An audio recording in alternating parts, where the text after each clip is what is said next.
theories of reincarnation, evidence of life after death. Welcome to our deep dive into the fascinating world of reincarnation. Today, we'll explore various theories and evidence that suggest life after death, venturing into realms where science and spirituality intertwine. From ancient scriptures to modern research, the possibility of reincarnation has captivated thinkers, philosophers, and everyday people for centuries. Fasten your intellectual seatbelts, folks, because we're embarking on a journey that challenges our understanding of life, death, and the very nature of consciousness itself. So what exactly are we talking about when we say reincarnation? Reincarnation is the idea that when we die, some part of us survives and finds a new life. Think of it like energy, transformed, not destroyed. This essence is reborn, taking on new forms and experiences. The belief in reincarnation spans cultures and religions worldwide. Let's take a trip back in time, shall we? The concept of reincarnation has been around for millennia. In ancient Egypt, for example, death wasn't seen as the end, but as a transition. The Egyptians believed in the transmigration of the soul, a journey through the underworld and eventual rebirth. Over in India, reincarnation is a central tenet of Hinduism, Buddhism, Jainism, and Sikhism.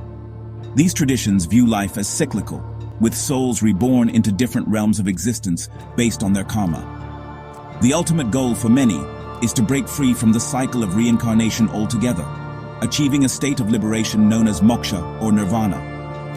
Indigenous cultures around the world, from the Aboriginal Australians to the Native Americans, have their own unique beliefs about reincarnation, often intertwined with their relationship to the land and their ancestors. What's fascinating is that these diverse cultures, separated by time and geography, arrived at similar conclusions about the possibility of life after death and the continuation of consciousness. It makes you wonder if there's something innate within us, a collective unconscious perhaps, that predisposes us to consider reincarnation. These beliefs, passed down through generations, point to a profound human desire to understand our place in the universe, to find meaning in the face of our own mortality.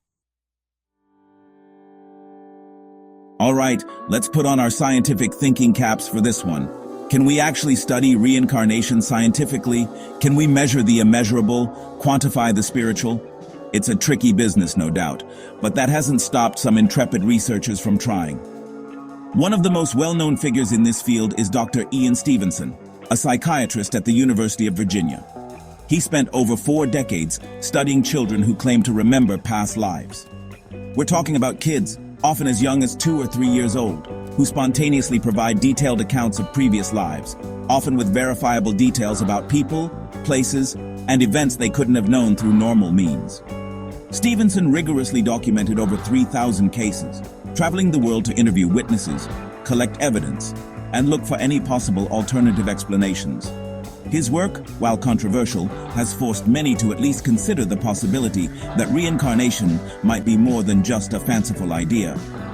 Then there's the work of Dr. Jim Tucker, a psychiatrist who continued Stevenson's research at the University of Virginia. Tucker focuses on children who have birthmarks or birth defects that correspond to injuries or wounds supposedly experienced in their past lives. Chapter 4. Hypnotic Regression and Past Life Therapy. Now, let's delve into the realm of hypnotic regression, a technique used to access supposedly buried memories, including those from past lives. The idea is that under hypnosis, individuals can tap into a deeper level of consciousness, accessing memories and experiences that are normally hidden from view. Past life therapy takes this a step further, using hypnotic regression as a therapeutic tool to address current life issues that may stem from unresolved trauma or conflicts experienced in past lives.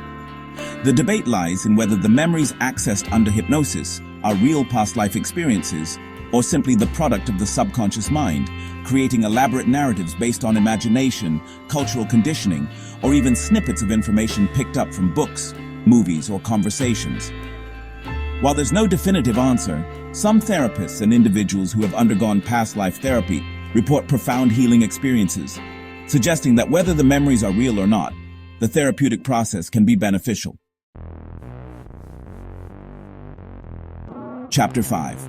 Evidence from near-death experiences, or NDEs. Let's talk about those who have stared death in the face and lived to tell the tale.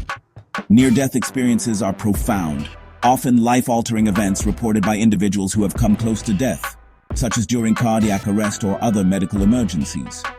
While the specific details of NDEs vary, there are some common themes: a sense of peace and tranquility, out-of-body experiences, traveling through a tunnel towards a bright light, encountering deceased loved ones, and a life review where one's actions and choices are replayed.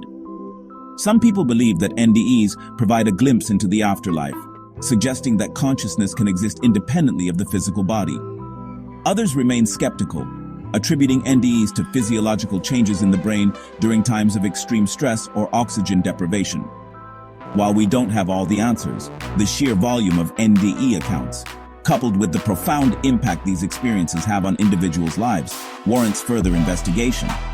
Could it be that NDEs provide a window into the mysteries of consciousness and what happens after we die?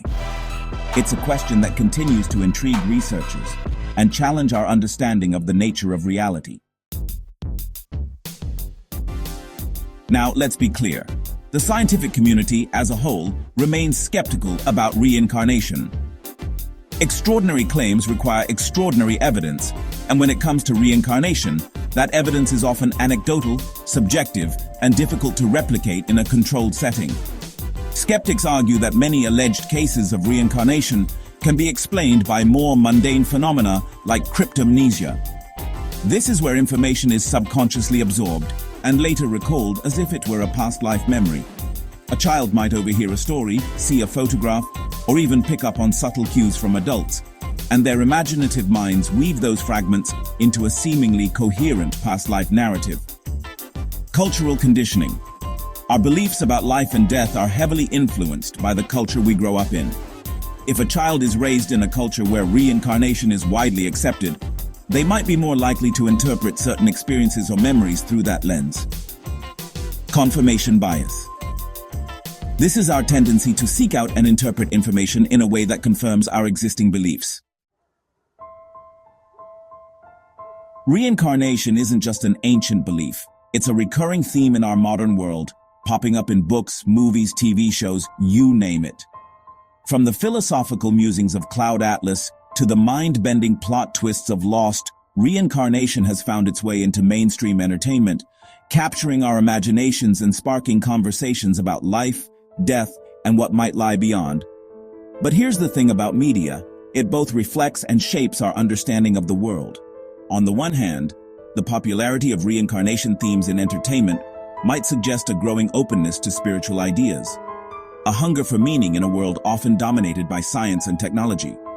On the other hand, media portrayals of reincarnation can also be oversimplified, sensationalized, or even inaccurate, perpetuating misconceptions and blurring the lines between entertainment and genuine exploration. So, where does this leave us? Do we have concrete proof of reincarnation? Not exactly. Do we have compelling anecdotes, intriguing research, and centuries of cultural beliefs pointing towards the possibility? Absolutely. The question of reincarnation isn't easily answered with a simple yes or no. It resides in that gray area, that liminal space where science and spirituality intersect, where evidence and belief intertwine. Not everything in the universe can be neatly categorized or definitively proven. Perhaps the most important takeaway is this: the possibility of reincarnation, whether you believe it or not, invites us to contemplate some fundamental questions about the nature of consciousness, the meaning of life, and our place in the grand tapestry of existence. It encourages us to consider that there might be more to our journey than this single earthly experience, that our lives might be part of a larger cycle of becoming. Thank you for joining us on this journey through the theories of reincarnation. Whether you approach reincarnation as a matter of faith, a scientific puzzle, or simply a thought-provoking concept, I hope this exploration has left you with more questions than answers, for it is in the asking, in the relentless pursuit of knowledge, that we truly grow. If you enjoyed this video, don't forget to like, share, and subscribe for more thought-provoking content. Remember to keep looking up, keep questioning, and keep exploring the universe within and beyond.